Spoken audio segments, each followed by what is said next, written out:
is Ken Cannon. Ken is a lawyer and an independent historian in Salt Lake City who also teaches commercial law at the local law school. That would be the University of Utah, not the school to the south. He's published widely on Utah and Mormon history, and he lectures extensively and publishes on corporate bankruptcy law. Truly a very skilled scholar in that area. He serves on a number of professional boards and has been a Fulbright scholar in Finland.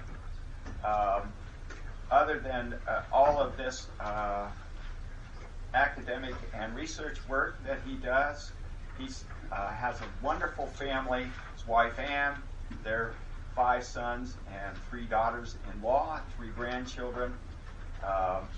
He is truly a very active researcher and user of the archives here and elsewhere.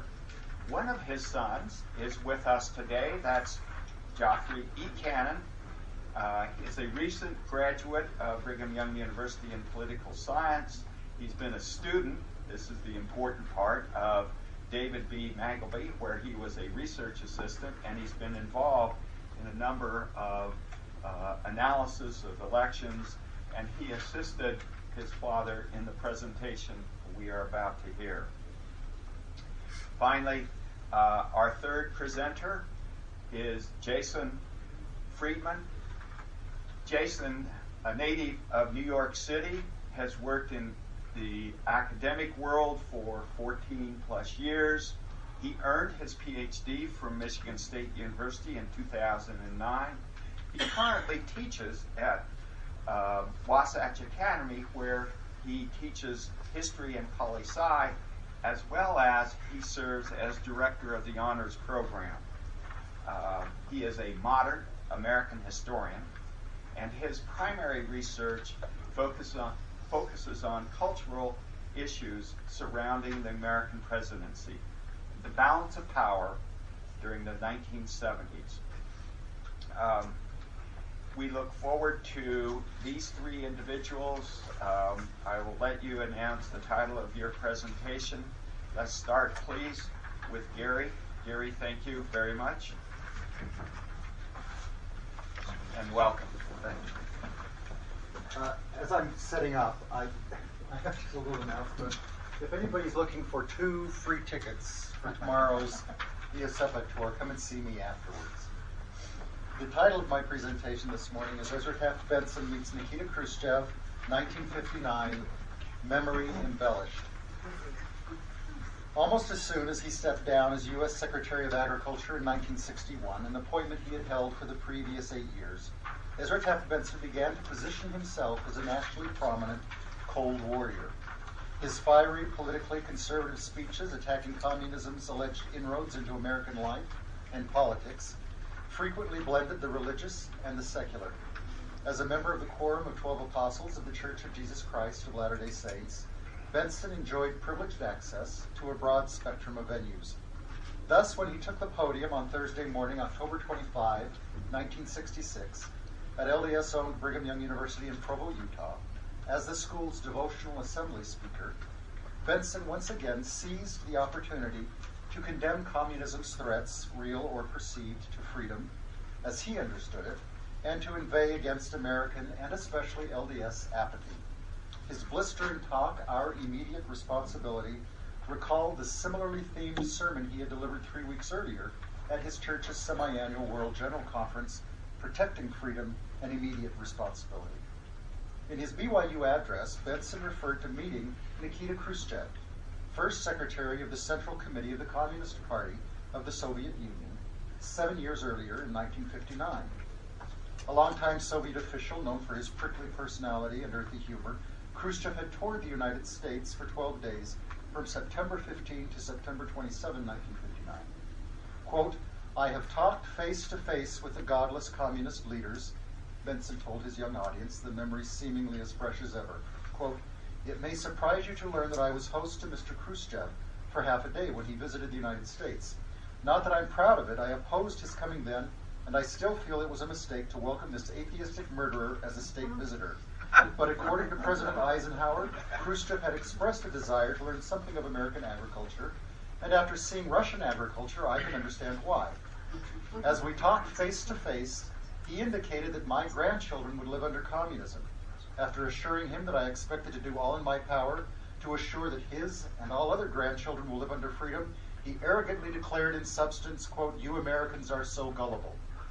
No, you won't accept communism outright, but we'll keep feeding you small doses of socialism until you'll finally wake up and find you already have communism.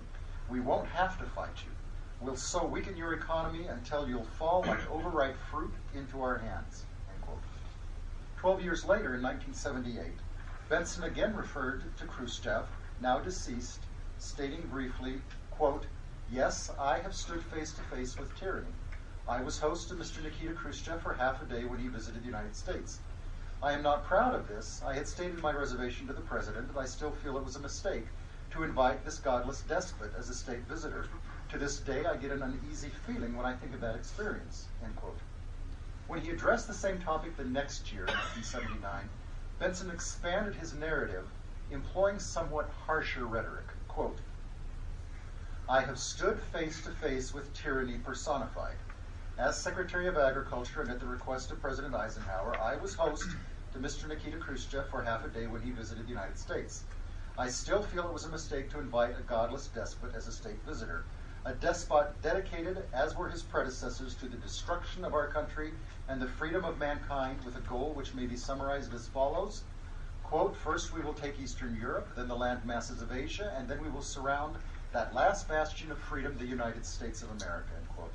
And as Mr. Khrushchev said to me, face to face, quote, "Your children will live under communism," to which I responded, quote, Mr. Chairman, "If I have my way, your children and everyone's grandchildren will live under freedom," end quote.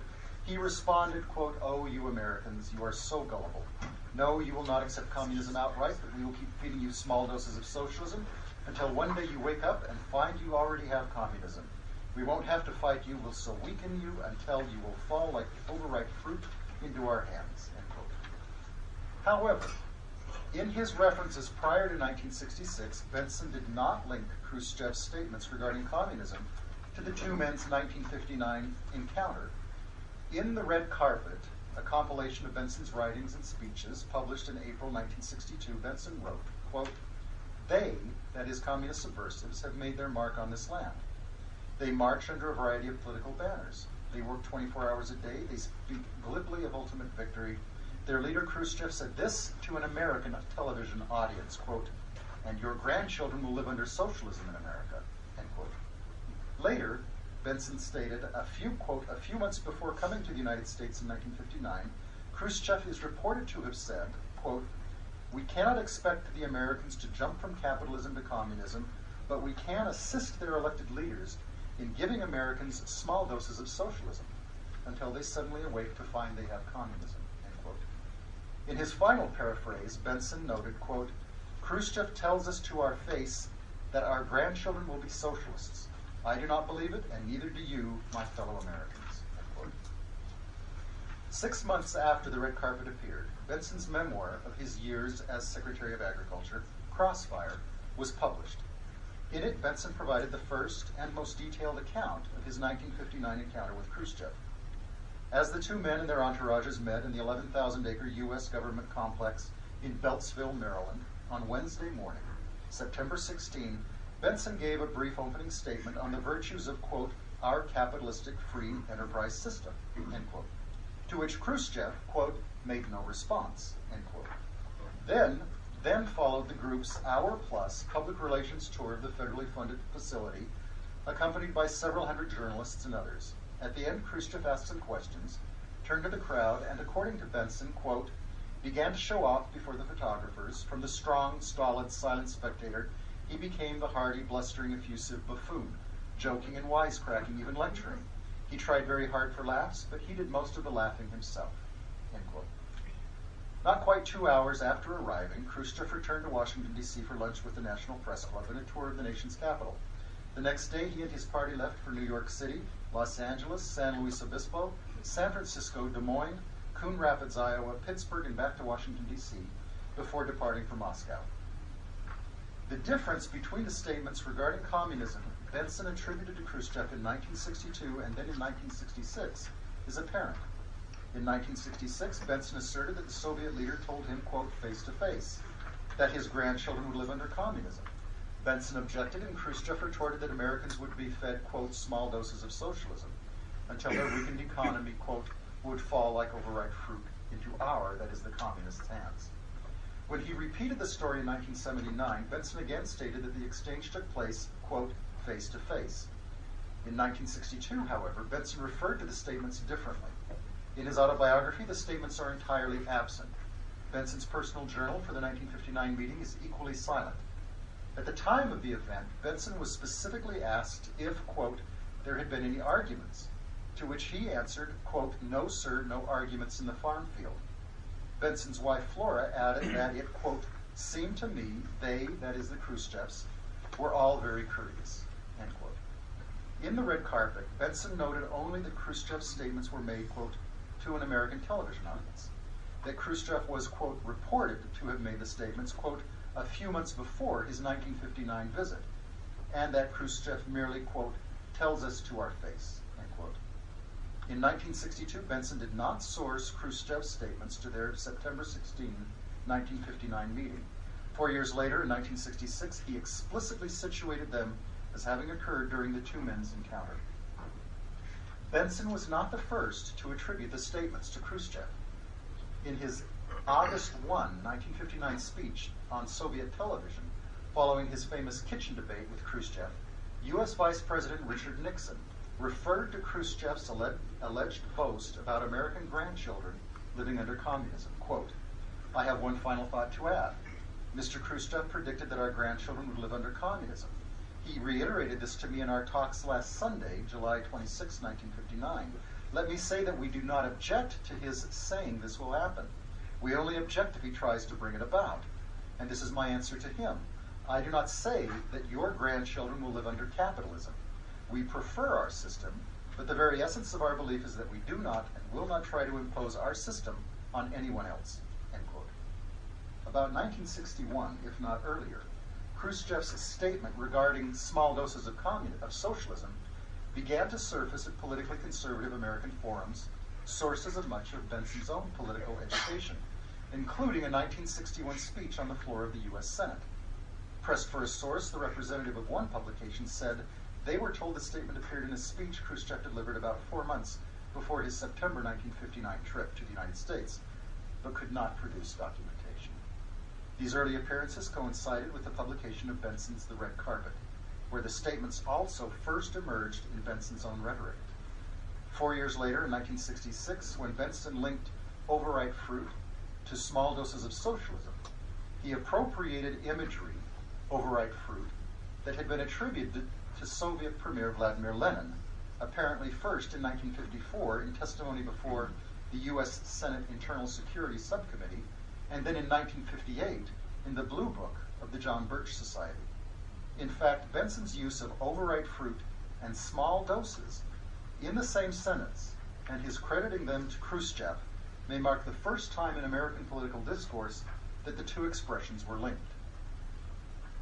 Almost as soon as the three phrases, grandchildren living under communism, small doses, and overripe fruit, appeared in print, questions regarding their authenticity arose.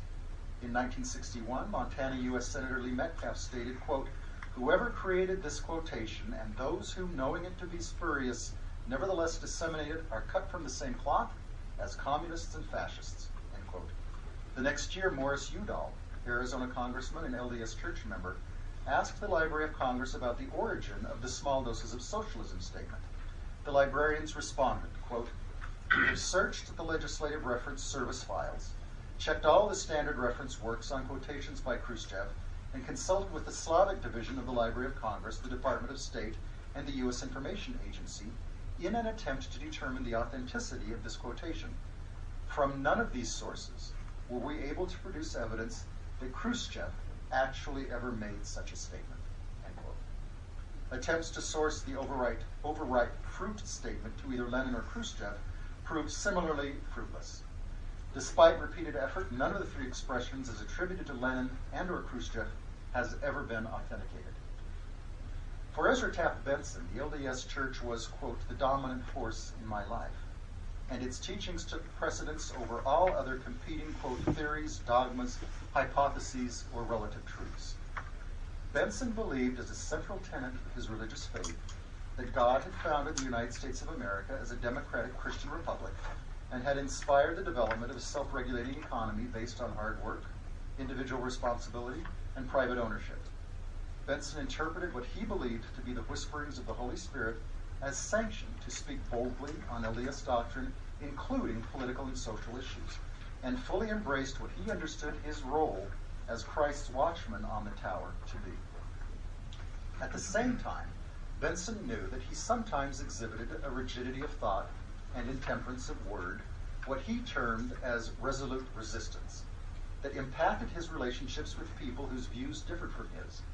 Quote, I had this bad habit, he explained, of laying things on the line economically just as hard and cold as I could based on the facts, so they'd register with people and not give them a lot of soft soap, try and build up goodwill immediately, end quote. He fearlessly condemned what he believed were the pernicious doctrines of Satan, even if doing so meant alienating church members and criticizing colleagues. Quote, today, he once stated, you cannot effectively fight for freedom and moral principles and not be attacked. And those who think they can are deceiving themselves. While I do not believe in stepping out of the path of duty to pick up a cross I don't need, a man is a coward who refuses to pick up a cross that clearly lies within his path. No cross, no crown. No gall, no glory. No thorns, no throne. End quote. By 1966, Benson's public embrace of the ultra-right John Birch Society, an organization he would have joined if the more centrist-leaning LDS Church President David O. McKay had permitted, was proving to be especially problematic for the church. Though he tended to support Benson's anti-communist advocacy, McKay worried about both the effects of Benson's increasingly impolitic rhetoric and the possible negative repercussions of publicly correcting one of the church's apostles. As a result, McKay tried to accommodate Benson and Benson's critics while never fully satisfying either. As Benson prepared in October 1966 to address first LDS General Conference and then BYU's end-of-the-month devotional assembly, he was as fully politicized as ever. In fact, convinced that neither Republicans nor Democrats were sufficiently hard on communism, he was entertaining seriously the possibility of running for the U.S. presidency on a third-party ticket. His 2 October speaking assignments afforded him an opportunity to defend his deeply held, if extreme, political beliefs, and also to respond to the growing number of his critics, including some ranking church officials. Quote, should we counsel people just live your religion? There's no need to get involved in the fight for freedom, Benson asked General Conference attendees on October the 2nd. Quote, no, we should not, because our stand for freedom is the most basic part of our religion. This stand helped get us to this earth, and our reaction to freedom in this life will have eternal consequences. Man has many duties, but he has no excuse that can compensate for his loss of liberty, end quote. Then to his critics he warned, quote, all men are entitled to inspiration, especially men who bear the priesthood, but only one man is the Lord's mouthpiece. Some lesser men have used in the past and will use in the future their offices unrighteously. Some will, ignorantly or otherwise, use their office to promote false counsel. Some will use it to lead the unwary astray. Some will use it to persuade us that all is well in Zion. Some will use it to cover and excuse their ignorance. End quote. 3 weeks later at BYU, Benson was even more blunt, effectively equating his critics with Satan-duped apostates. Quote, now Satan is anxious to neutralize the inspired counsel of the prophet and hence keep the priesthood off balance, ineffective and inert in the fight for freedom. He does this through diverse means, including the use of perverse reasoning. Unfortunately, some men who do not honor their stewardship may have an adverse effect on many people. Often the greater the man's responsibility, the more good or evil he can accomplish. The Lord usually gives the man a long enough rope and sufficient time to determine whether that man wants to pull himself into the presence of God or drop off somewhere below. Sometimes from behind the pulpit, in our classrooms, in our council meetings, and in our church publications, we hear, read, or witness things that do not square with the truth. This is especially true where freedom is involved. Now, do not let this serve as an excuse for your wrongdoing. The Lord is letting the wheat and the tares mature before he fully purges the church. He is also testing you to see if you will be misled. The devil is trying to deceive the very elect. End of quote. When, in this 2nd October 1966 speech, Benson drew on his 1959 meeting with Khrushchev, he recrafted the episode from a minor, largely forgettable public relations event to a memorable exchange regarding the Soviet Union's nefarious designs on the West. For Benson, his BYU speech gave him the opportunity to transform his memory of Khrushchev into a counter-defensive assault that serviced his personal interests as well as his and others' perceptions of a looming communist menace.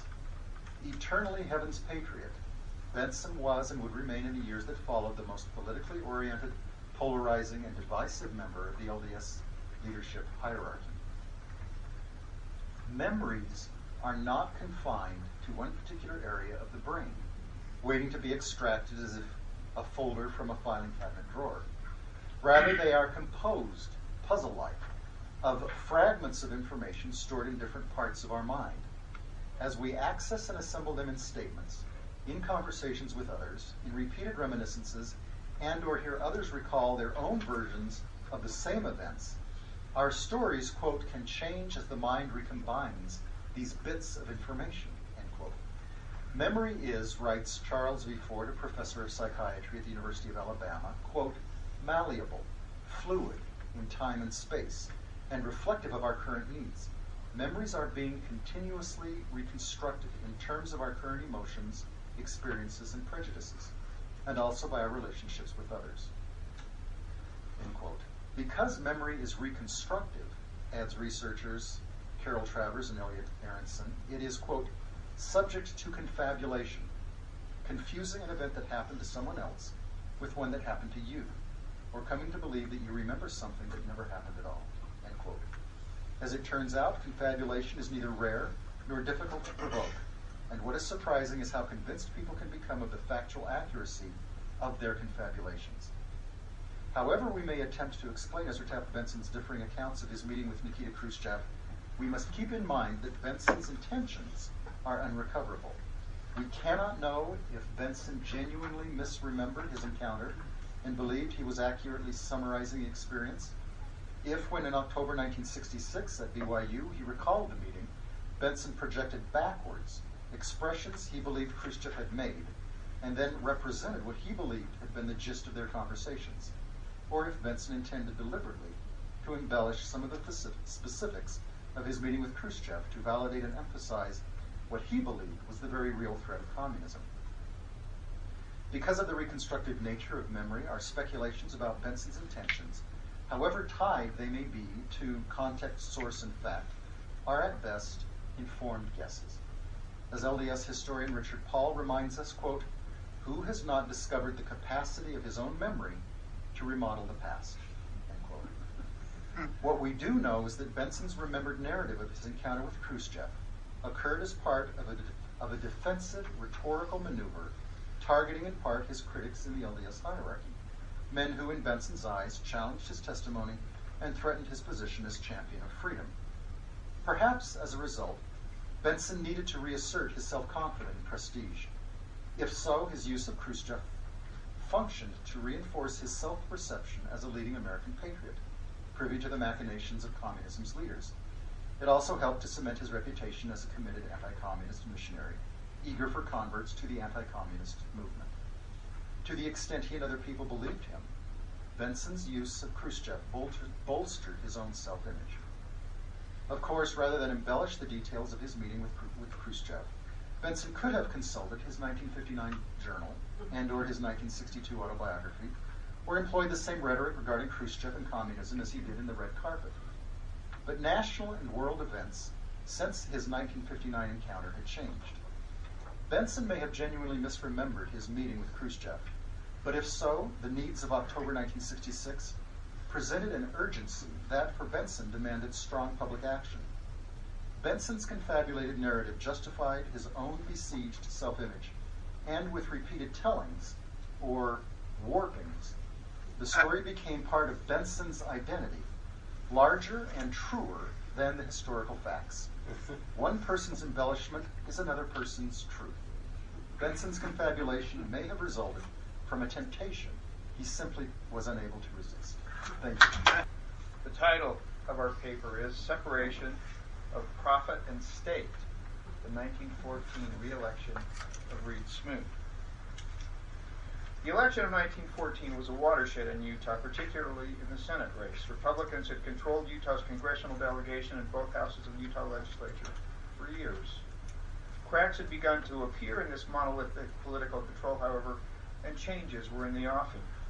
The United States had ratified the 17th Amendment to the Constitution in 1913, with Utah the only state voting affirmatively against it. And 1914 was the first election in which U.S. senators were popularly elected under the amendment. Although Utah was one of only two states in which William Howard Taft received a plurality of votes in 1912, the combined votes for his opponents, Democrat Woodrow Wilson and Bull Moose Theodore Roosevelt, substantially exceeded the votes cast for Taft. Thus, Democrats and progressives believed they had a shot at unseating the popular apostle Senator Reed Smoot, particularly if they could find a way to work together. When Smoot ran for a re-election to a third term in 1914, some of the members of his federal bunch political machine were at odds with each other. President Wilson was popular, and progressives believed that they could continue to make inroads on Republican majorities they had in 1912. It all made for a hotly contested and close race. How Smoot beat his opponent, James Henry Moyle, in 1914 is one of the most intriguing election stories in Utah history.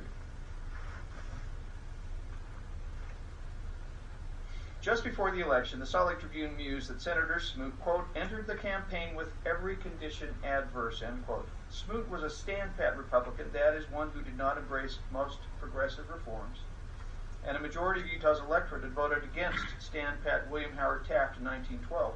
According to the Tribune, Smoot cared more about national issues such as tariffs and disputes with Mexico than about local issues. Quote, were Senator Smoot not an apostle of the dominant church in the state, there could be little doubt of the result. And even recognizing the tremendous advantage Mr. Smoot's church position gives him, it is difficult to imagine how he can carry Utah. Utah progressives took an aggressive approach in the 1914 campaign. From the beginning, the Progressive, the Bull Moose Party's weekly newspaper in Utah, criticized Smoot and attacked traditional Republicans who had supported Roosevelt in 1912, but had returned to the Republican fold in 1914. A prime target of the Progressives' venom was powerful and influential Ogden journalist and politician William Glassman. The Bull Moose organ had correctly identified Bill Glassman as one who could sway votes his way, and the Progressive tried hard to neutralize him after he let it be known that he was returning to the Republican fold. At the same time, progressives often lauded reform-minded Democrats as having irreproachable integrity and political views consistent with their own. By March 1914, James Henry Moyle had announced his candidate. Isn't it interesting that the two, it's funny how symbols of parties change. Moyle had announced his candidacy for the Senate as a Democrat. Others expected to vie for the nomination were Judge William H. King, who had served in Congress, Simon Bamberger, a wealthy industrialist, and Jesse Knight, a mining magnate and businessman. King, Bamberger, and Knight all knew better than to try to run against the apostle senator. Moyle, a prominent lawyer, stockman, and political figure with a reputation for integrity, forceful oratory, and support for government reforms, believed he could defeat Smoot. In a sign of the eventual fusion ticket, the Progressive published a highly complimentary article about Moyle. At the same time, the newspaper noted that quote, some prominent Democrats favor uniting with the Progressive Party on a progressive senator. Many prominent progressives are willing to endorse the Democratic senator if he happens to be a clean, capable, honest, progressive man, end quote. As the summer wore on, progressives continued to criticize the incumbent senator. They attacked Smootism, which had, quote, a great institution as its right hand, the whiskey interests as its left hand, and great monopolies of the state as the legs on which it stands, end quote. The references were, of course, to the power of the Mormon Church, prohibition, which was the hottest issue out there at the time, and large corporations, which the progressives perceived as universally supporting Smoot and opposing the common worker.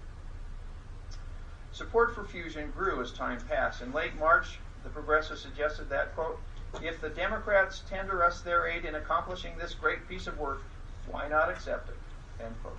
By mid-May, the parties admitted that, quote, it may be possible that members of both parties who subscribe to progressive principles may be on the ticket. The conventions of the Democratic and Progressive parties convened in early June 1914. No one was surprised by the outcome. The two parties nominated the same candidates for U.S. Senate, the U.S. House of Representatives, and most other important offices. Democrat Moyle was the Senate nominee, while both candidates for Congress, Lewis Larson and James H. Mays, were progressives. Steadfastly insisting that the two parties, quote, did not fuse, end quote, both parties extolled the virtues of their joint candidates. According to the progressive, quote, the men nominated by the parties are men of honesty, ability, and intelligence. They represent the highest type of Utah citizenship, end quote. How Smoot ran his re-election campaign in 1914 shows just what a master campaigner and politician he could be. He employed a number of stratagems to remain in office. He maintained close communications with Joseph S. Smith, and the church president took steps to tender support for the senator. Although Smoot's federal bench political machine was handicapped by internal disputes, it was still organized enough to ensure the votes of many Republicans. At the same time, Senator Smoot knew that one of the biggest challenges he faced was bringing progressives back into the GOP, and he took steps to accomplish this. Finally, Smoot's supporters characterized him as a, quote, great man, end quote, who defended and furthered the interests of Utah from a powerful perch in Washington, D.C., and for whom Republicans, progressives, and even Democrats, whether Mormon or Gentile, should vote. Smoot's opponent, James H. Moyle, was also a devout and loyal member and leader of the LDS Church. In 1945, looking back after, and this is really where the title of the paper comes from, after an illustrious career as a highly effective and successful lawyer, senior Treasury Department officer in 2 Democratic administrations in Washington, and LDS church leader, Moyle summed up his view of the 1914 Senate election. I say without hesitance or reservation of any kind that I would have defeated Senator Smoot in his bid for re-election to the Senate in 1914, but for the support of Joseph F. Smith they gave him. The support, of course, was not open, but through the Deseret News and other agencies at his command, President Smith let it be known that he believed there was a divine purpose in keeping the apostle in the Senate. The president would tell the faithful in private what he thought and hoped would be done, end quote. There is no doubt that President Smith strongly supported Senator Smoot and worked hard behind the scenes to ensure Smoot's re-election. In March 1914, Smoot recorded in his diary and informed President Smith the U.S. Attorney General James McReynolds had told him the federal government was investigating potential antitrust violations by the LDS Church. This was, quote, part of a Democratic plot to scare President Smith into requesting me to withdraw as a candidate for re-election, end quote. The president informed Reed Smoot that he and his associates would not be, quote, frightened into speechlessness and hiding by charges concocted by bull moosers and Democrats, end quote. Smith then reassured Smoot that, quote, I want you to know that I am with you and for you, that I believe in your integrity and I have confidence in you, and I want you to keep your courage up and not allow it to fail you, end quote. To Joseph F. Smith, Reed Smoot was Utah senator, the Mormon Church's senator, and the Prophet's senator, and he wanted to make sure that Smoot would remain in his office. One issue on which Smith was a great help to Smoot was prohibition. The issue had been divisive for years, and in 1914 was becoming an increasingly important point of dispute. Mormons felt particularly uneasy on the matter, given their word of wisdom, which counseled them to avoid alcohol. The liquor trade in Utah was controlled by Gentiles, and most of the opposition to prohibition came from them. The progressives and Democrats both proposed having a statewide referendum to decide the issue. The Republicans carefully avoided the issue, taking no stand on it whatsoever. The leading wholesaler of liquor in Utah was reputed to be Fred J. Kiesel, a wealthy and powerful Ogden wholesale grocer, entrepreneur, and politician. In late 1914, Kiesel announced his switch to the Republican Party. This brought an immediate and enthusiastic letter from Joseph F. Smith. The prophet wrote, the dean of Utah's liquor interest, that he, quote, as a natural-born citizen of the United States, a pioneer of Utah, and a lifelong Republican in sentiment and affiliation, as an associate with you in the directorate of one of the great industries of Utah, the destruction of which is threatened by the policy of the party in power, and for several other reasons,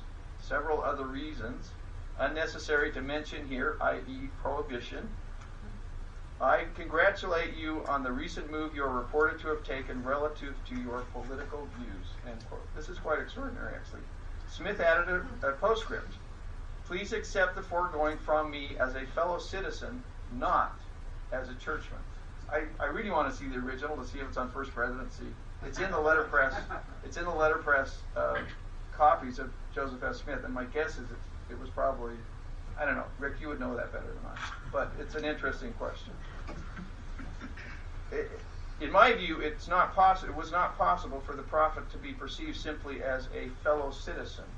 And the letter let Kiesel know that the LDS Church would not openly support prohibition during Smoot's re-election campaign.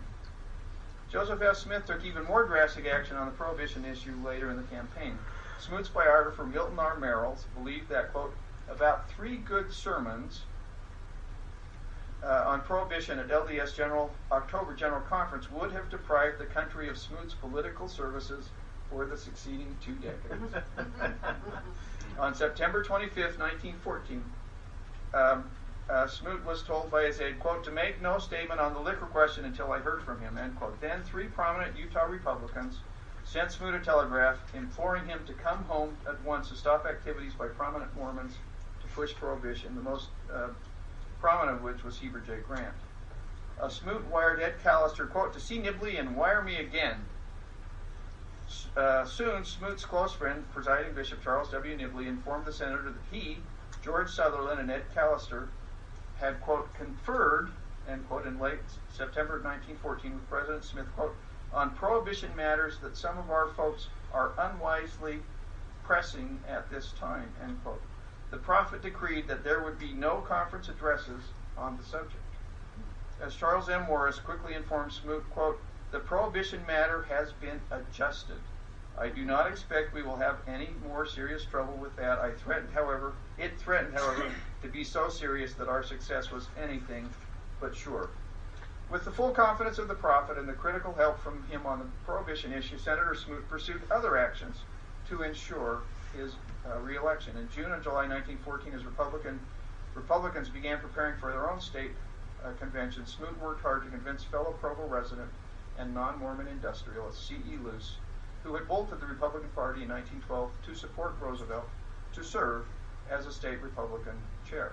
Ed Luce had the additional strategic advantage of being against prohibition. Smoot correctly believed that convincing Luce was to return to the GOP and lead the state party would encourage other progressives to come back as well. He realized that Republicans could not punish progressives because they needed to welcome the prodigal sons back. As smart as Smoot wrote Luce, quote, the one question about my re-election will be the number of progressive votes that can be taken from the Republican Party, end quote. Smoot implored that if you do it, it will be the beginning of the amalgamation of the 2 factions of the Republican Party.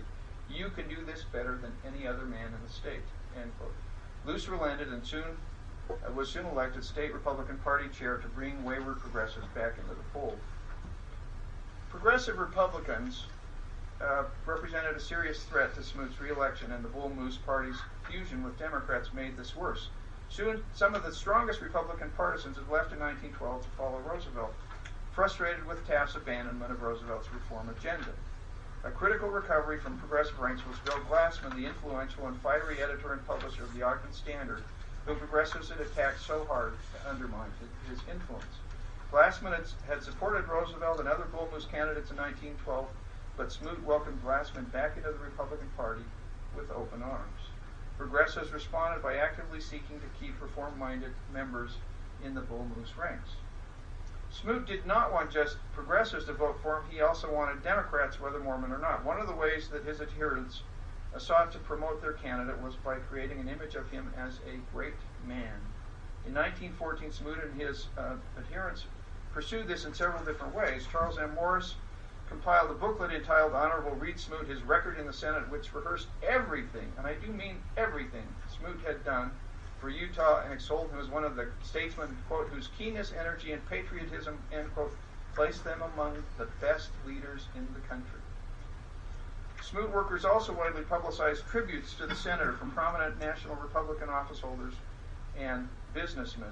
Smoot was pleased with the booklet and the activities and praised those responsible. He believed that the activities could not, quote, help but have an effect for good in the coming campaign, end quote. On September 6, 1914, just days after being unanimously nominated by his party as its Senate candidate, Smoot sent a letter to 5,000 Utah voters graciously referring to his record and requesting their support. Progressives who had once supported Smoot questioned now what they viewed as the creation of a myth for him as a great man. Quote, we are told by some tongues that Smoot is a great man. We are fain to ask in what his greatness consists. In Utah, he has no greatness, end quote. They acknowledged that he was, quote, a better man than common opinion would make him. That's what a concession. He's better than everybody says he is. But, quote, a person, an individual, an ordinary man, end quote. They closely analyzed Smoot's record and found little support for the great man myth. On their side, Republicans heralded their adherence to protectionism. Utah's industries needed to be protected from foreign competition, and Smoot was a leading protectionist in Congress. Republicans also attacked the Democratic and Progressive parties who, quote, in this state have nothing in common except their lust for office and hatred of the Republican Party in Utah. That's all they had in common. Oh, there's the book. Sorry. With the campaign stage set, Reed Smoot and James Henry Moyle, both tall, assured, charismatic, strong men, pursued the campaign in their own way. Smoot remained in Washington, going about his business as senator, receiving reports and pulling strings in Utah. Moyle barnstormed the state, everywhere rebuilding tattered local Democratic organizations. He was counseled by good friends that he could not beat Smoot, and that he should wait until 1916 when he would easily defeat George Sutherland, the other incumbent senator. His potential rivals for the Democratic nomination, William H. King and others, wisely waited. Wealthy Democrats such as Alfred McCune, Enos Wall, and William R. Wallace told him they would support him in 1916, but they would not waste their money on him in 1914. King and others did not even campaign for Moyle. The one exception was Jewish entrepreneur Simon Bamberger, who loaned Moyle his, quote, auto and chauffeur, end quote, to tour the state and to accompany the Democratic Progressive Senate nominee on his barnstorming travels. Finally, Smoot returned to Utah on October 20. Reaching Salt Lake City, he was met at the main station by the church president and one of his counselors, the president of the Relief Society, the presiding bishop, and many more. And many others, that's a quote. Having returned to Utah, Smoot wasted little time in attending gala celebrations and being seen with prominent Utah political, business, and church leaders. Most pundits predicted that Moyle would win, perhaps handily. There were several people who were not so certain. However, chief among these were Reed Smoot himself, and who had throughout the campaign had little doubt that he would be reelected, and Bill Glassman of the Ogden Standard. This is one of the things that Salt Lake Herald had, Salt Lake Herald Republican. Campaign rhetoric ramped up in October. Both candidates spoke at large rallies, sometimes in the same city on the same day. Newspapers took sides, with the Ogden Standard and Salt Lake Herald Republican endorsing Smoot, and the Salt Lake Tribune and Salt Lake Telegram preferring Moyle. Finally, Election Day arrived. While most of the news of the local papers was about the Great War raging in Europe, Utahns anticipated election results. The Salt Lake Tribune projected returns received by telegram on a large screen across from its offices on Main Street. The next morning, the election results were anything but clear. The Tribune and the Telegram reported how close the election for Senate had been, but opined that Moyle would win in the closest race in state history. By the following day, however, it was clear that Smoot had succeeded in being reelected, though by a small plurality. It did not turn out to be the closest race in history, largely because of an unexpected victory for Reed Smoot in Weber County. The election had some surprising results. Reed Smoot lost Provo, his hometown, by almost 200 votes out of a total of 3,100, and prevailed in Utah County by a margin of only 67 votes out of over 12,000. Smoot attributed this to the, quote, nasty, dirty fight made against me by the Democrats' Betterment League, Jesse Knight, and his henchmen, end quote. They lived 2 blocks apart. Most counties had separate columns for progressive and Democratic candidates. Allegations were made in Utah and Weber counties that election judges had disqualified ballots that had marked fusion candidates in both the Democratic and progressive columns. Moyle prevailed in Salt Lake County, but only by about 1,100 votes, not enough to make up for losses in other counties. Many of the smaller counties voted for Smoot.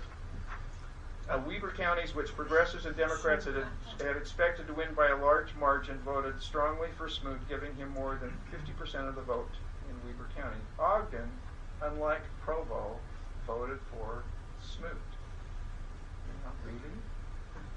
So to respond to the question, the title of our paper, was there separation of prophet and state in 1914 Utah? The quick answer is yes. At a time when Utah's population was heavily, big supermajority of LDS, over 50% of Utah's vote was against Apostle Reed Smoot, who was avidly supported by the church president. If the prophet was dictating who was elected, Senator Smoot would have won in a landslide. One can overestimate the influence of the church presidents. However, in 1916, when the Open League partisan Joseph F. Smith was still president, most Republican candidates received about 40% of the vote, and Democrats and progressives won across the board. Nevertheless, the influence of Joseph F. Smith was critical to Smoot's victory. There were other reasons for Smoot's election. Against almost everyone's predictions, Weber County was the only large Utah county that voted for Smoot in 1914, facilitating Smoot's statewide plurality victory. The incumbent senator received more than 52% of the vote there, while Moyle received less than 40%.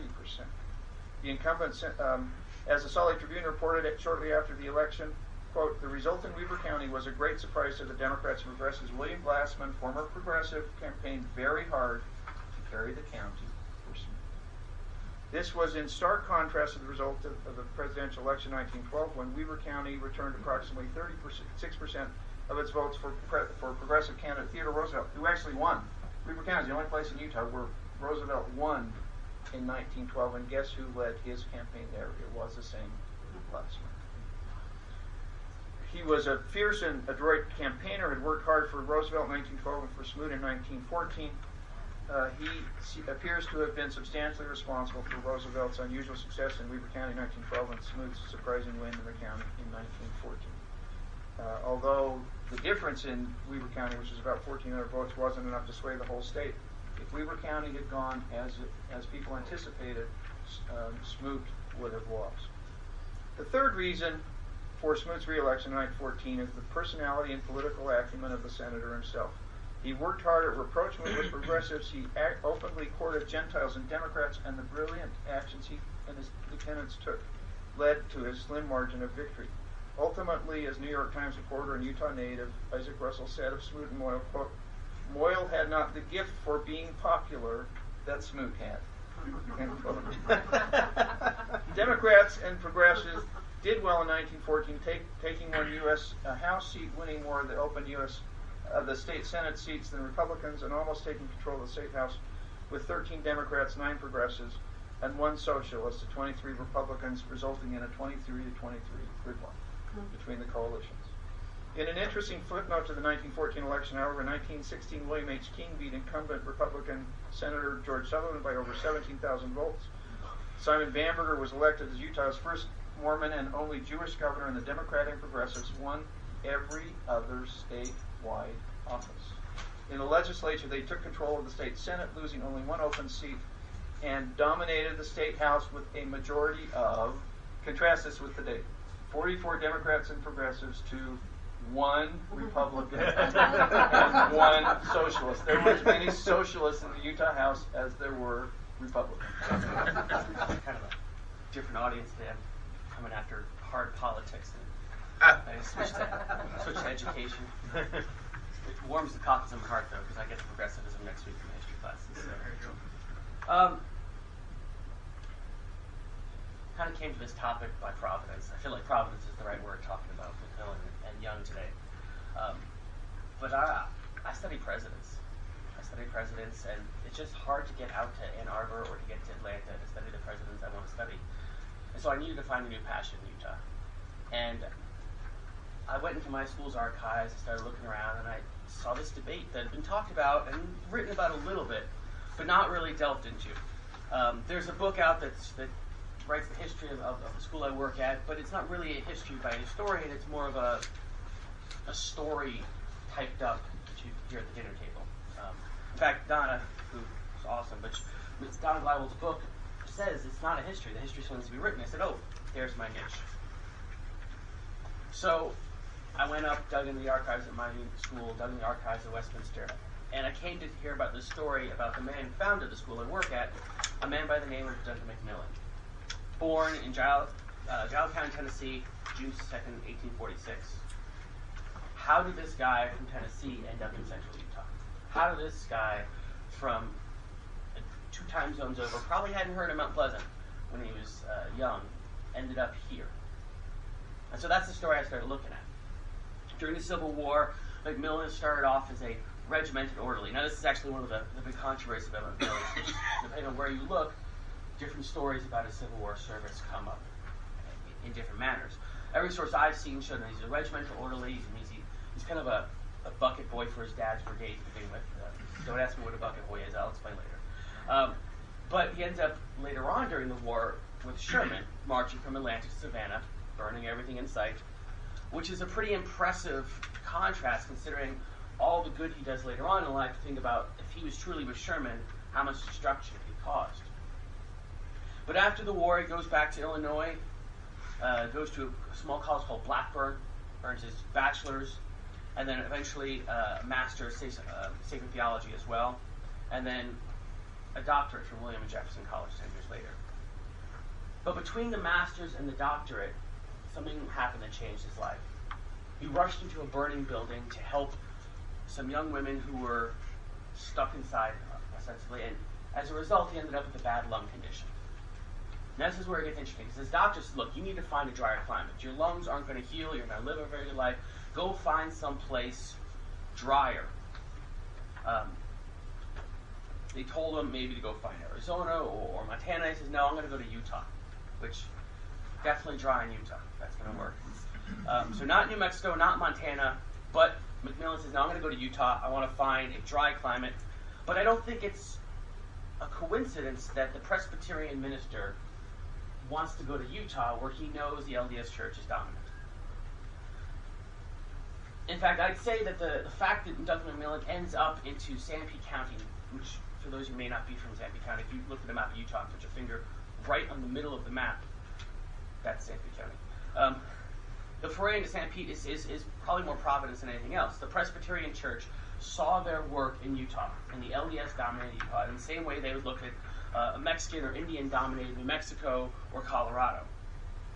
In the eyes of the church, the Presbyterian church, according to one historian, these were all areas deprived of learning. And to put some context, prior to 1920, the state of Utah, all education, sort of public education, was driven by the seminary system. So as far as a public school, there really wasn't much in central Utah in the early 20th century. Mostly LDS-run schools. And it's the old style of curriculum. This isn't the new German model. This is very more, very religious in nature. And so Duncan McMillan sees a niche here, both religiously but also pedagogically. As an educator, he sees a place where he can open up a school and maybe provide an educational alternative. Now everyone else in Salt Lake, when McMillan gets there, tells him he's crazy. Tells him it's a fool's errand. Don't waste your time going down to Sanpete Valley. But McMillan is a preacher and a teacher, the likes of which the Sanpete Valley had never seen before. Interestingly enough, you can't, Highway 89 didn't exist 140 years ago. McMillan took a train down to Nephi, where the train ended, and then he had to get on a wagon to go basically through Nephi Canyon. Today, I guess we found Green, Moroni, into Mount Pleasant, but he's on the mail truck, basically. And he gets to Mount Pleasant, And he said, okay, drop me at the hotel, I'll be fine. And the driver kind of looks at him like, sir, there's no hotel here. No one ever visits Mount Pleasant. In fact, the quote was, he was the first, he's in, quote, the very heart of Mormondom, and no one ever visits this place. And so he says, okay, take me to the post office. There is a federally appointed postmaster who there they can't turn me away as easily, as readily. I'll have some luck there. And, I can't help but wonder, McMillan, doctorate, master's in theology. Here he is, a man coming into town alone. There's no place at the inn. There's not even an inn to go to. I don't think that analogy was lost on him, even though I never found him writing it down. So he finds the postmaster, a man by name of Jeremiah Page. Now, it turns out this is as kismet as you can get, because Page is very sympathetic to what McMillan is about to say. McMillan is an apostate. And not just that, he's a member of the Liberal Society in Mount Pleasant, which is Mount Pleasant's version of the Liberal Party from Salt Lake. They were kind of inspired by it, not necessarily officially affiliated, but the namesake is an indicator of their similar ideas. So Page agrees to help McMillan with his cause of trying to find a home in Mount Pleasant. But first he has to find out who the friendly people are. So they develop a system of hand gestures. And of course, I do this every time. I'm talking in public, so I shave to look nice, but then I tell the story and it doesn't help. So the hand gestures go like this. Page works in the post office. So every time someone would come in, McMillan would just be hanging out there in the post office, because that's the cool place to be in Mount Pleasant. And if he stroked his beard with his right hand, it meant that the person was friendly, apostate, liberal, sympathetic to the cause. If he stroked his beard with his left hand, it meant that the person was not going to be sympathetic, not going to be friendly. Perhaps they were a devout Mormon church member or something. And if he didn't stroke his beard, it didn't matter, or he didn't know. He wasn't sure. But as one historian, Mark Banker, said, this is the hotbed of Mormon apostasy. Mount Pleasant had a lot of disaffected Mormons, or rather to say, people who were disaffected by organized religion in general, which was both a good and a bad thing. So these liberals are sympathetic to McMillan because he's offering an alternative to the LDS Church, but they're not necessarily sympathetic to him as a Presbyterian minister. If they're apostates, they're turned off to religion in general, not just any one particular religion. But the liberals had an ace up their sleeve. They had just finished constructing a building designed for dancing and social purposes, was the official label for it. But this building right on Main Street in downtown Mount Pleasant, they were willing to sell it to McMillan so he could start his school there. So now McMillan has a location, he has a venue, he has an audience for his school, and he's going to have a church there too, and he's got some followers as well. Now, McMillan gets the building, gets it set up, and on April 19th, 1875, 6 weeks after he arrives in town, he opens the school there. Today that school is Mount Pleasant. It's called Wasatch Academy. I find it fascinating that in 6 weeks he does this turnaround, because not only did he have a building, but there was nothing to furnish it with. And for not unsurprising reasons, he didn't have a lot of sympathy from people willing to give him pews or chairs or desks. He basically had to fabricate all this on his own, build it by himself. I think about having 3-4 weeks of prep before I start teaching classes. I don't think about having to build my own desks, build my own chairs, make sure that there's heat in the room or whatever. As you might imagine, though, when you arrive in the heart of Mormondom as a Presbyterian minister setting up a school that runs contrary to the seminary system, it did not sit well with the Mormon apostles. It certainly did not sit well with the church's leader, Brigham Young. When the first Presbyterian to preach in Utah, Dr. Henry Kendall, asked Brigham Young if it would be safe to send Presbyterian missions to Utah, Young replied, quote, "Should such a missionary find anyone who wanted to hear him, he supposed that he would not be molested." My talk today presents a counter-argument that perhaps Young was being a little dishonest in that statement. The showdown is set up, though. On one side, you have the apostates, and the agnostics who are wooed to McMillan's cause, or at least wooed to his school, if not the Presbyterian as well. And their leader is Duncan McMillan. On the other hand, there's the LDS faithful, and their leaders, the apostles of Brigham Young, who are coming to town. Young considered Duncan McMillan and all that he stood for as a threat. He would come to town to resolve the situation personally. Young denounced McMillan, his school, and all that he stood for. In an often repeated quote, Young declared McMillan an enemy of Zion, an imp of perdition, a minion of Satan, a damn Presbyterian devil. Young added, quote, "You know very well how to do it.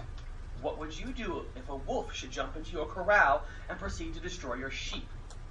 Why, you would shoot them at sight.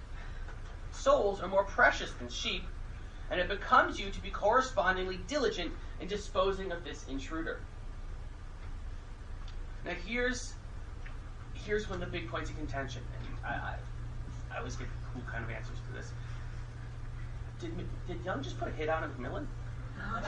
Did he just tell his churchgoers, hey, if you have a wolf in a sheep corral, you shoot the wolf? Let's just say I have not seen proof that Young actually called it a hit, or whatever the 19th century equivalent was. But I know that quote, I have reputable sources say he said those words. And here's what I do know about why I think it might have been at least a, don't walk away angry, just walk away kind of gesture. Young came to Mount Pleasant to woo the apostates back and to push the liberals and the Presbyterians out. Young's warning came easily. He spoke against alternate schools often. He said, keep your children away from that school. If God wants them to know grammar and arithmetic, he can inspire them with that knowledge as well as spiritual truth.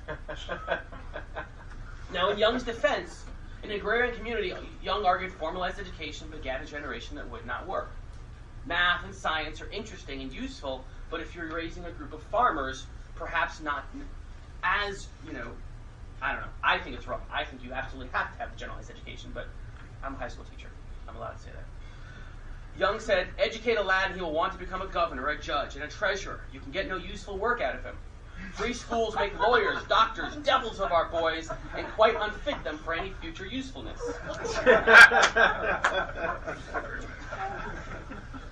Young's efforts led to many threats on McMillan's life. One night, someone snuck into his house with a gun. McMillan showed his own gun, a swamp angel, if you will, and deterred the intruder. Now, this brings us to another interesting point. McMillan claims that he then took up the practice of when he went to preach. He would have the Bible in the pulpit, and he would lay his gun on the Bible while he gave his sermons. Historian Martin added, McMillan had been warned that should he come to his own preaching service, his life would be in danger. Then he did arrive and found a crowded house awaiting him. He was cautioned not to continue with the service. In response, he invited the mayor and the bishop to sit with him on the platform. His invitation was declined. He took his place behind the pulpit and laid his revolver upon the open Bible where everyone could see it. He sang a hymn alone, read the scriptures, poured out his soul in prayer, and afterward preached a loving gospel that enemy for the time was disarmed. Now, McMillan was no stranger to guns. He considered himself quick on the draw. He's no fool, though. He knew he'd be outnumbered. He freely admitted that in a fight, he'd be outnumbered and he would probably go down, but he swore he wouldn't be the first to fall. He wrote his mother, he said, now unless the saints decorate my person with plumage and something to make it stick, and bear me in the royal manner beyond the municipal boundaries, I shall stay with them a while. So basically, if you don't tar and feather me and kick me out of town, I kind of like it here.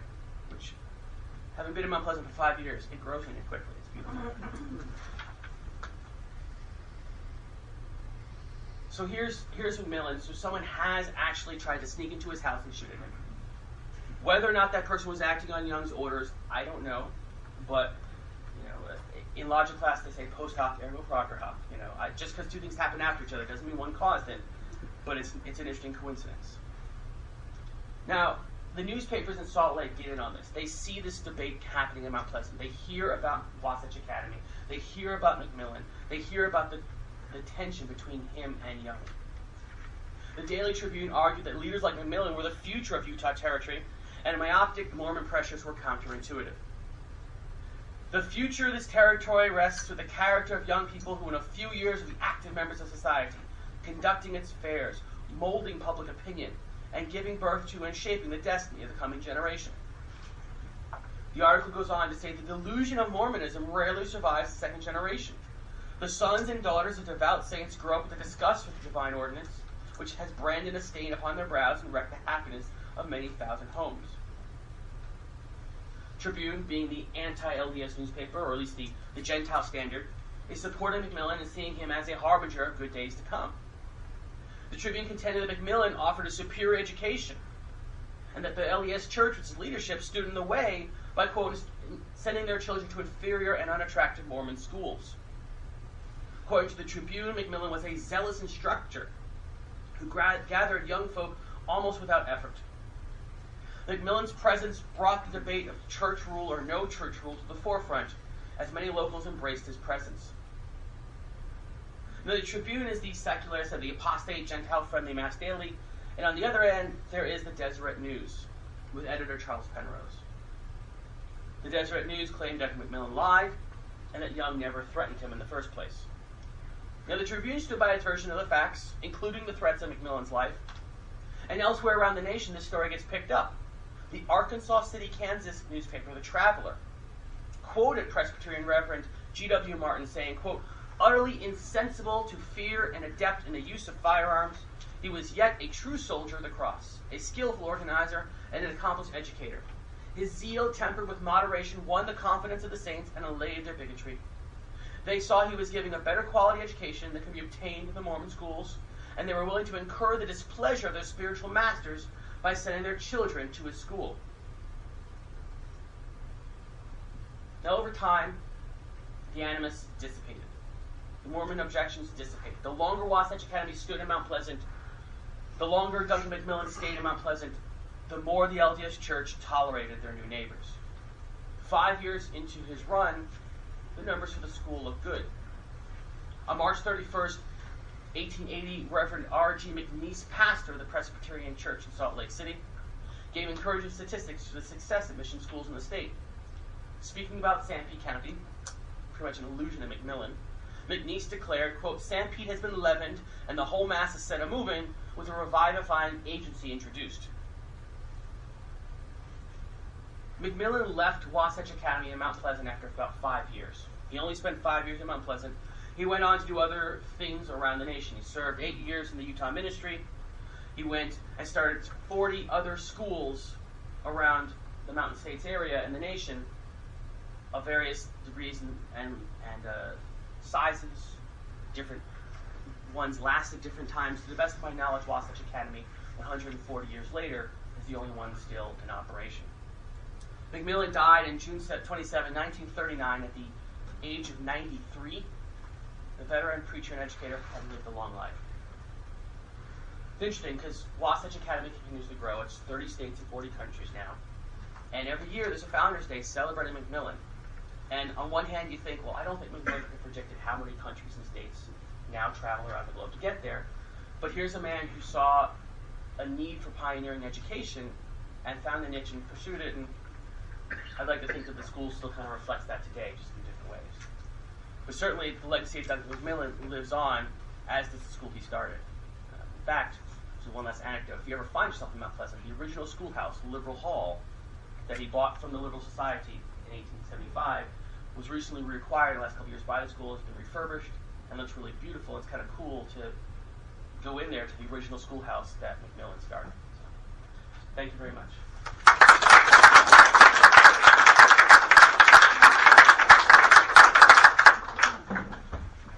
Thanks to our three extraordinary presenters and a wide-ranging set of subjects for this morning's first session. We have plenty of time for questions. These gentlemen are highly disciplined in their presentations, I commend you. And so we have 15 minutes, and why don't let's kind of put you on exhibit here and come up and we'll do a few questions and exchange some comments. So Gary, if you and Jason, Ken, would you? Yes. I have a question for Gary. I want to know if, based on your research into Ezra Taft Benson, would you be willing to go out on a limb and say he felt like the way he told the Khrushchev story later, just he knew what he was doing, but he made a good story, or is he legitimately, his memory is legitimately that he met him and was heard this? This is John Hatch. John works for Signature Books. John knows that I'm a very nice guy, and so I'm going to be generous. I don't think that Ezra Taft Benson lied, or at least knew that he was lying. I think that he genuinely misremembered. He remembered that he had a conversation with Khrushchev. He remembered that he extolled the virtues of capitalism. There were these other stories that were out there, and I think that he genuinely misremembered what had happened. And I base that on my own experience with memory. I don't know what the rest of you, how your memories are. We sometimes feel very strongly about the accuracy of our memories. I feel less and less strongly about the accuracy of my own memories. I have a very strong memory of meeting my great-grandmother. I'm convinced that I could pass a lie detector test, that I met her, but she died about 10 years before I was born. So intellectually, rationally, I know that couldn't have happened, but the memory is so strong that, you know, it's just, it really is, it's an interesting phenomenon. So I don't, that's my take on this. Gentlemen, you have your hand. A question for Jason. Maybe you mentioned this, and I missed it. Why Mount Pleasant? I mean, if you're going to come to Utah as an outsider and start a school, why the heck did you go to Mount Pleasant? I ask myself that every time I drive past Thistle. I think actually, I think Utah in general was the dry climate. He gets to Salt Lake coming in west on the trains, and he stops there. There's a big Presbyterian church there, McNeese, pastor. I think that the rumors were that there was a large apostate community in central Utah, specifically Mount Pleasant. That this was, as one historian called it, the hotbed of Mormon apostasy. So I think he sort of felt okay, here's a community that might be sympathetic to my cause, or at least, number one, as a preacher, he probably might find an audience, or at least find neutral people there. Secondly, I think that because there wasn't a formalized education system, rural Utah would definitely have that thirst for a pedagogical alternative. Mount Pleasant is founded in 1859, I believe, and it's a lot of Scandinavian LDS converts who were basically first generation or second generation. I mean, the families came over to the United States, were inspired by Smith's message, and then made the trek out, or it's their children that are there in that second generation where the apostates are coming. Yeah, I have a question for Gary, and I'm not an employee of Signature Books. Disclaimer taken. So, in all your studies of Ezra Taft Benson, have you ever been able to put your finger on what it is that so emblazoned him in his fervor against communism? No. I suspect that the LDS Church was very anti-communistic beginning in the 20s, 30s. I suspect that his trip to Europe in 1946 probably had a very significant impact on how he viewed world politics, especially capitalism, but probably also communism. Ezra Taft Benson was sent in 1946 to minister to LDS Church needs in Europe immediately after the Second World War. He saw the devastation up close. He talks about smelling the bodies that had been buried in the bombing raids. So I think that and also the reports about the Russian atrocities. So I think that probably had an impact, but I don't know what the seed was that blossomed so wholesomely later. Yes. Yes. I have a question for Ken, and it's peripheral to what on because I've always had a fascination for early 20th century politics, having done some work in that area myself. And the thing that when you talked about between 1914, that crucial 1914 election, and 1916, why did Utah veer so much the other way, away from the Republican Party? Because nationally, Woodrow Wilson was just barely reelected in 1916, whereas in Utah, the state, it was more Democratic back then than it was 100 years later Republican. I think Western states tended to vote for Wilson, and most of Charles Evans Hughes' support was actually in the East. But I have not studied the 1916 election in depth. I may do it a little bit more just because it's interesting. There were big inroads in 1914. I don't know if Smoot held that off. I don't know. Do you think he caused it by maybe the heavy-handed behavior? Could be. There was some heavy-handed behavior. The interesting thing, having avoided the prohibition thing in his diary, 3 days after he was reelected, he said, "This is how we're going to now roll out prohibition in Utah." I mean, it's a little bit cynical. Yeah, I don't know that. No, I don't know that I can fully account for it. Parley Christensen was one of the guys elected in 1914 who becomes, as a progressive, he becomes the socialist farmers presidential candidate in 1920 nationally. But he was elected as a state House representative in 1914 as a progressive. He was a progressive, but as a Democrat progressive. Yes. This question is for Ken too. Do you have any information about what a prominent Democrat like William Grant did in the 1914 election? Did he just stay out of it completely? A better example. This is my sister. This is not a plan. My sister Connie. A better example was B.H. Roberts. I thought I was onto something. The Salt Lake Telegram in July of 1914 says, "The prophet has ordered B.H. Roberts out of the state so he can't campaign for Moyle."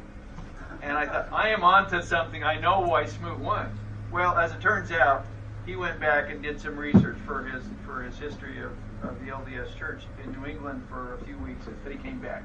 He was actively involved, and as most everybody knows who knows much about B.H. Roberts, he was impossible to shut up, and he actually campaigned actively I don't know that he was talking much about prohibition. There are interesting rumors about B.H. Roberts and prohibition, but he actively campaigned for the Democrats, including Moyle, in the election. Heber J. Grant's a really interesting character. He was a Democrat. Once he became president of the church, he was actually very supportive of Smoot as a Republican senator because Grant was a businessman. He liked the Sugar Trust. He liked prohibition, which Smoot had adopted after he rolled it out in Utah. So I don't think that Heber J. Grant was a particularly strong. The biggest concern the Republicans had in 1914 that the insiders about Heber J. Grant that he was going to talk about prohibition because they were worried that was going to lose them the election, and he appears to have gotten stifled. Another question for Ken on the ballot thing. Just smacks of Florida and hanging chads. It's unbelievable. And I mean, it's the reason I handed it out. I mean, I found an article in the Salt Lake Telegram said the Salt Lake County ballot is unbelievable. It's in it's in one of this morning's newspapers. Weirdly, anybody who's done research, the Digital Utah Newspaper Project, thank you very much, University of Utah, is spectacular. The one year missing for the Salt Lake Herald is 1914, the Salt Lake Herald Republican. It's not on the digitalized thing, and so I didn't find it. Finally, I went to the library, found it on microfilm.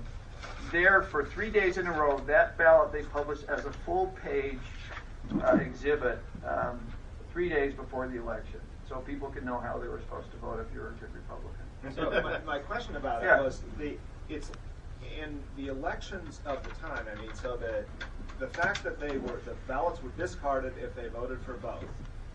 Was there no federally appointed supervisory authority? Absolutely not. Okay, so it was like the county. There's no, but you can see how unfair it is. First of all, the Republicans are first. I mean, the progressives are after the Socialist Labor Party, which puts up like 4 candidates.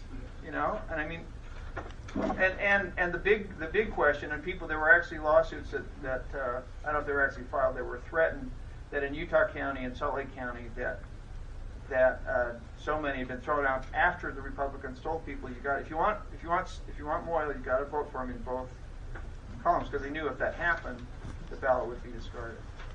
In Ogden, interesting, they were still using voting machines. Salt Lake County stopped using the old voting machines. They used those until 1914. Yeah. My question is for Geoffrey. About is there any record on the Soviet side? I mean, I know it's kind of small potatoes, the meeting with Khrushchev, but Khrushchev had like a 3-volume memoir. Have you looked at that at all? See if there's any record of his Yeah, I could find nothing Okay. in any of those Yeah, I sources. figured It was not on. It made no impact. He talked about some of his other experiences On his trip in here. on his trip, yeah, but not that. Yeah.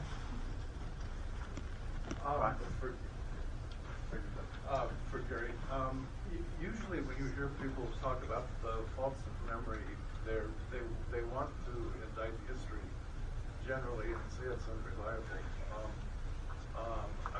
I'm guessing that what you're intending to say is that you can in fact though test memory against contemporary documents. Is that what you're saying, or are you saying that history is soft? No, I'm not saying history is soft. I hope I am saying that that it's through history that we can test these kinds of assertions and get closer to what actually happened. So I would hate for anybody to think that I'm suggesting that history is unreliable because memory is unreliable. It's the opposite. Memory is unreliable, but we have history, good history, that hopefully that we can test, some of these assertions. One more question. Yes. Jason, this is for you. And I'm not sure if you know it, but what were Mormon youth being taught in the Mormon schools? Was it like a Sunday school? I'm not sure what the curriculum was specifically in Mount Pleasant. I only know that I looked up, I believe the Utah Public Education Network wasn't set, like the idea of a public education system in Utah wasn't set up until the 1920s. And just in general, sorry? The 90s was actually earlier than 1890. West High was created In Mount Pleasant, though? Oh, no. No, statewide. Okay, yeah. The So I mean, was in 1990. right. I'm thinking I'm just thinking like North Stampede basically be the school half a mile down the road or whatever. Sure. It's plausible, if not probable, that there were definitely high schools set up in Salt Lake City, but much like today, stuff happens in Salt Lake City a little bit before it gets down to Mount Pleasant. So the answer to the question is I don't have specific data or to know what the curriculum was. I only have general ideas of what would be there, hypothetically. Yeah, I have an answer for that. Yeah. 1880s in Provo, George Sutherland, who was not a Mormon, who is the only Utahn who became president, Supreme Court justice, was U.S. Senator, powerful senator, became Supreme Court justice, was educated in LDS schools in Provo. Brigham Young told him to pray for grammar. Yeah. Pray to know what now. There were some schools that were a little bit better than others.